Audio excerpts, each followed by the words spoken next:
Now we are going to see how to implement queue using sequential organization, that is by using queue. First of all, we need to represent queue, okay, in terms of instructions. So here for representing queue, I have used the concept that is structure. You can use simple array for representing queue, and you can take separate variables like front and rear. But here for representing queue, I have used here structure queue. So the queue structure contains array of integer type which has a size, that is predefined size, and two pointers, that is front and rear, again of integer type. Okay. For accessing these variables, there is a structure variable queue. Through this queue we can access array and front and rear variables. So this array is nothing but the queue in which we are going to insert element, and we can delete the element from this queue. And this array has index that is pointed by front and rear. For insertion, here array index is pointed by rear, and for deletion array index is pointed by front. Okay. Then next is empty and is full operation.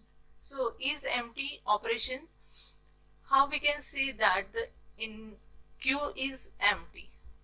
Queue is empty. So that in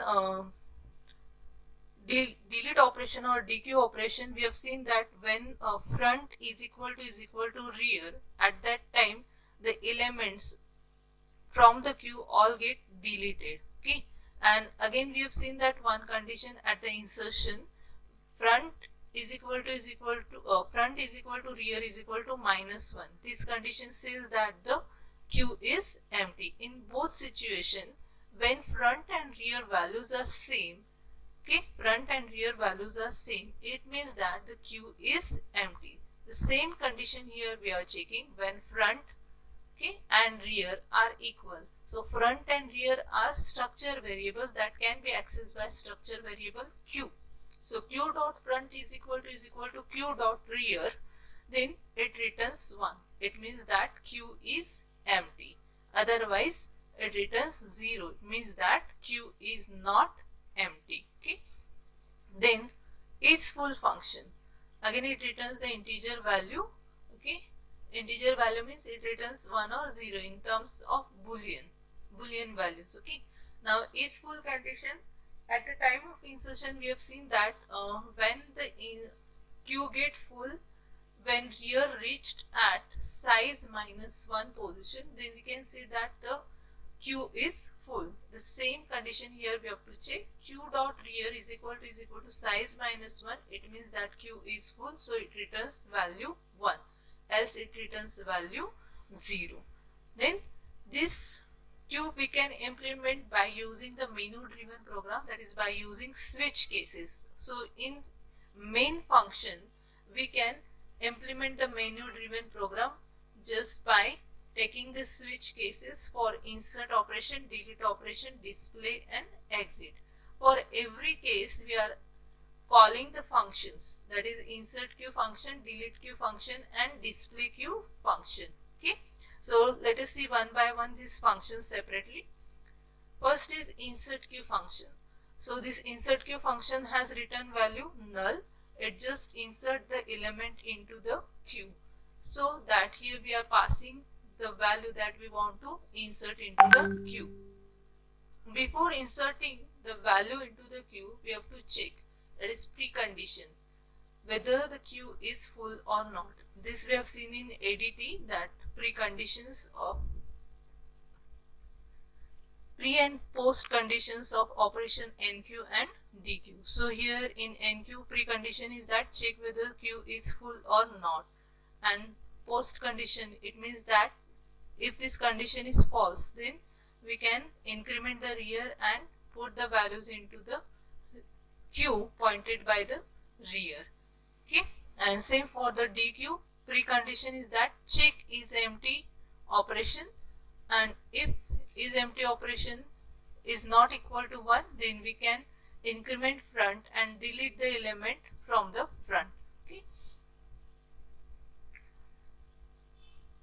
So same here we are first of all checking whether the queue is full or not, just by checking whether each full function returns the value 1. If each full function returns value 1, it means that queue is full. If this condition is false, then we can insert element into the queue by incrementing the rear pointer by 1, and this rear will be used as an index in queue. So queue is our A. Q dot A is also a structure variable that we can access by using variable Q. So Q dot A. What is index? Index is nothing but the rear. Okay. Index is nothing but the rear, where we are putting the value that we want to insert. Okay. So every time only one value get inserted into the queue by using this function. Then second function is delete queue. This delete queue function returns the integer type of value. This integer data is nothing but the value that is going to be deleted from the queue, or we can say that the front element of the queue which is going to be deleted. Okay.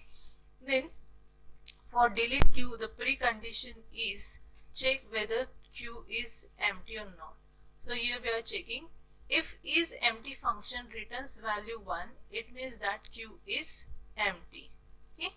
Otherwise, what we are going to do, we are incrementing the front.